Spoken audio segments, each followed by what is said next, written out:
Right, what I'm going to do now, I've just tidied up a few things on, I've just run that over the buffing wheel, put a new gasket on there, so that'll go on later. Cleaned up all of the bolts. There's a couple of things to do on this one. This is for the casing.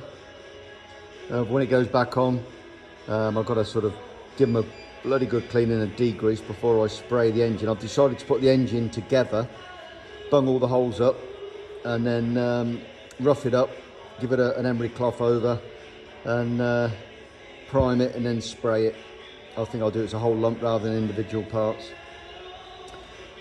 I managed to get the piston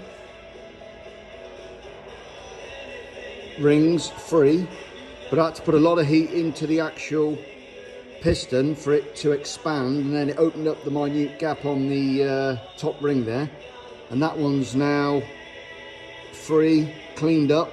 But in that heating process, I reckon that bottom oil ring where you can see like the wavy mesh, that won't go in.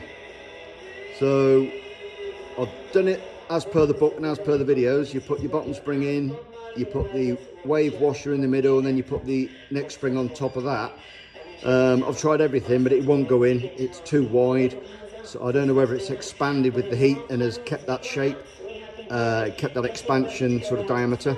But I did put the piston rings into the bore and measured them.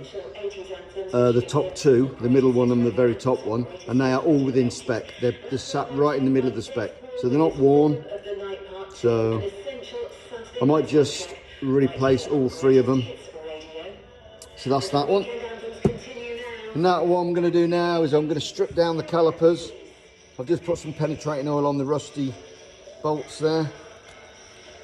As you can see, they're not in good shape. I might be able to salvage the pistons. If not, I'll get new pistons, but I have got the refurbishment kit, less for the pistons. I've got all these seals, so I'm going to strip them all down, see what whether the pistons could be salvaged. Brake pads are going in the bin. I've got brand new sets of brake pads. I'll give them a good old clean up. I may spray them another colour. I might leave them as they are. It depends how well they look once I've cleaned everything up. So I'll disconnect here. As you can see, they're braided hoses coming on to the brake cylinder at the top there, and the brake lever arm. All that's going to get stripped down, cleaned up. I'm going to replace that with stainless. Everything will get stripped down, cleaned, greased, put back together again. Put some new seals in there. I've got a new piston seal to go in there on this master cylinder, and I've got one on the rear brake master cylinder to do as well. Right, let's crack on, strip them down.